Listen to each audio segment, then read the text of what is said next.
70세 이후 파산 위기. 은퇴연금 이렇게 받으면 큰일 납니다. 많은 사람들이 은퇴 후의 삶을 준비할 때 연금을 중요한 안전장치로 생각합니다. 하지만 무작정 연금에만 의존하거나 잘못된 방식으로 수령하다 보면 70세 이후에 예상치 못한 재정적 위기에 빠질 수 있습니다. 오늘은 은퇴 후 재정 계획에서 주의해야 할 연금 수령 방식과 관련된 3가지 주요 사례를 살펴보며 왜 이것이 중요한지 이야기해 보겠습니다. 1. 초기 연금 과다 수령의 함정. 박 씨는 62세의 직장에서 퇴직하고 연금을 수령하기 시작했습니다. 퇴직 전에는 연금이 매달 나올 것이고 이를 통해 여유로운 생활을 즐길 수 있을 것이라 생각했습니다. 처음 몇 년 동안은 여행도 다니고 새로운 취미도 시작하면서 만족스러운 시간을 보냈습니다. 그러나 문제는 예상보다 빠르게 찾아왔습니다.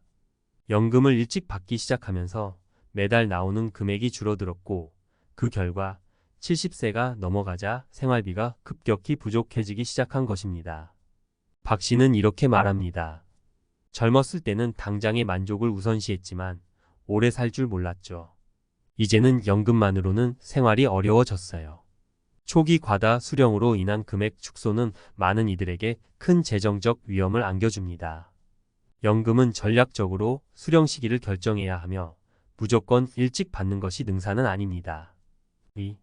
인플레이션의 위협을 간과한 사례. 김 씨 부부는 은퇴 후 매달 277만 원의 연금 수령을 계획했습니다. 이 금액이 그 당시에는 충분해 보였지만 10년이 지나면서 그들은 큰 어려움에 부딪혔습니다. 매년 물가는 꾸준히 상승했고 예전에는 충분했던 277만 원이 이제는 기본 생활비에도 못 미치는 금액이 되어버린 것입니다. 김 씨는 이렇게 회상합니다. 은퇴 전에는 277만 원이면 충분할 거라고 생각했죠. 하지만 생각보다 물가가 더 빨리 오르더군요. 지금은 그 돈으로 생활을 유지하기조차 어렵습니다. 인플레이션은 우리가 미리 준비하지 않으면 은퇴 후 생활을 위협할 수 있는 큰 요소입니다. 연금 수령 금액은 물가 상승에 대한 대비가 되어 있어야 합니다. 즉, 정기적인 소득의 가치 하락을 감안해 추가적인 수입원이나 자산 운용이 필요합니다. 3. 의료비 증가를 고려하지 않은 예. 정 씨는 평생 건강관리를 잘해왔기 때문에 은퇴 후에도 큰 의료비 지출이 없을 것이라 낙관했습니다. 그러나 75세가 되면서 만성질환이 생기고 의료비가 급격히 증가했습니다. 그는 갑자기 매달 수백만 원의 의료비를 지출해야 했고 그동안 연금에 의존했던 재정 계획이 흔들리기 시작했습니다.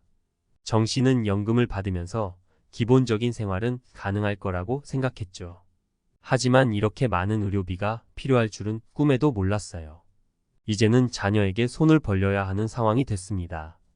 라고 털어놓았습니다. 은퇴 후 예상치 못한 의료비는 많은 사람들에게 재정적 충격을 줄 수 있습니다.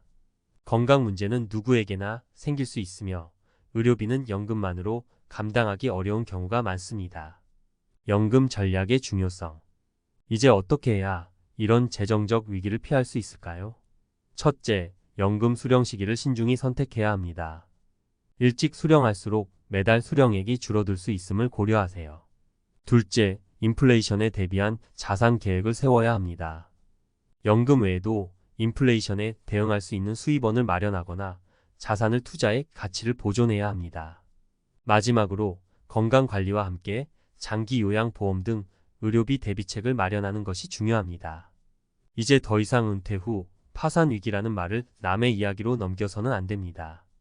여러분의 미래를 위해 지금부터 준비를 시작하세요. 이 3가지 사례는 단순한 이야기가 아니라 실제로 많은 사람들이 겪는 현실입니다. 안정된 은퇴 생활을 위해 신중한 재정 계획과 전략이 필요하다는 것을 기억하세요. 전문가 칼럼 당신의 연금 전략 제대로 하고 계신가요? 많은 분들이 은퇴 후 생활비를 생각하면 가장 먼저 떠오르는 것이 바로 연금입니다.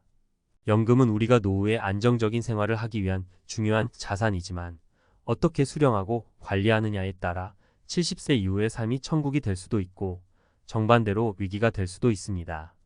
오늘은 연금 수령 전략을 놓고 꼭 기억해야 할 몇 가지 핵심 포인트를 구체적으로 짚어보겠습니다. 1.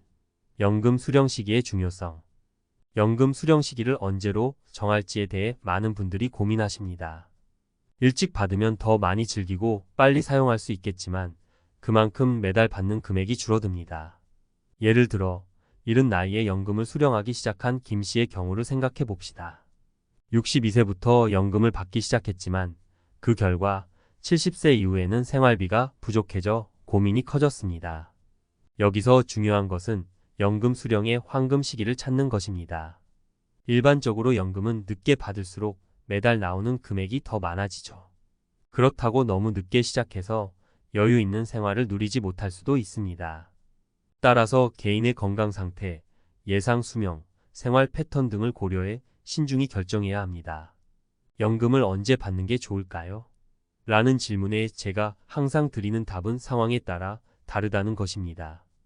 다만 평균 수명과 현재 건강 상태, 장기적인 재정 계획을 잘 맞춰야 합니다. 그렇지 않으면 나중에 후회하게 될 수도 있습니다. 2. 인플레이션을 무시하면 안 됩니다. 우리가 흔히 간과하는 것이 바로 인플레이션입니다. 지금 300만 원이면 충분하겠지 하고 연금 수령 금액을 정했지만 10년 후에도 그 금액이 여전히 충분할까요? 김 씨 부부의 사례처럼 시간이 지나면서 물가는 오르고 돈의 가치는 떨어집니다. 그 결과 초기에는 여유로웠던 연금이 어느 순간 생활비를 충당하기에도 부족해질 수 있습니다. 특히 최근 몇 년간 물가 상승률은 예상보다 빠르게 증가하고 있습니다. 전문가들은 연금 외에도 인플레이션에 대비할 수 있는 자산 운용 계획이 필요하다고 강조합니다. 주식이나 채권 또는 부동산의 일부 자산을 투자해 물가 상승에 따른 구매력 하락을 방지할 수 있는 방안을 마련해야 합니다. 이렇게 이야기하면 어려워 보이시겠지만 간단히 말해 달걀을 한 바구니에 담지 말라는 겁니다. 다양한 자산의 분산 투자에 위험을 줄이고 노후에 돈의 가치를 유지할 수 있도록 해야 합니다. 3.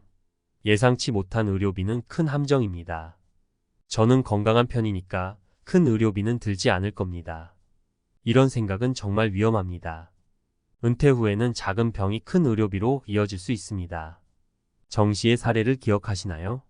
건강에 자신 있었던 그도 75세가 넘어가면서 갑작스럽게 만성질환이 찾아와 의료비가 크게 증가했습니다. 그 결과 연금만으로는 의료비를 감당하기 어려워 자녀에게 손을 벌릴 수밖에 없었습니다. 이런 상황을 피하려면 어떻게 해야 할까요? 첫 번째는 건강을 꾸준히 관리하는 것이고 두 번째는 의료비를 대비할 보험 상품을 준비하는 것입니다. 장기 요양보험은 나중에 큰 도움이 될 수 있습니다. 지금은 필요 없을 것 같아서라며 미루다가 갑작스러운 상황이 닥치면 늦습니다. 더 나은 연금 전략을 위해 고려해야 할 것들. 그렇다면 최적의 연금 전략은 무엇일까요? 첫째, 연금을 수령할 시기를 신중하게 결정해야 합니다. 언제 받는 게 가장 좋을까? 에 대한 답은 개인의 생활 스타일과 건강 상태, 재정 계획에 따라 다를 수 있습니다. 둘째, 물가 상승에 대비한 자산 운용 전략을 세워야 합니다. 세 번째로는 의료비에 대비한 계획을 미리 마련해 두는 것이 중요합니다.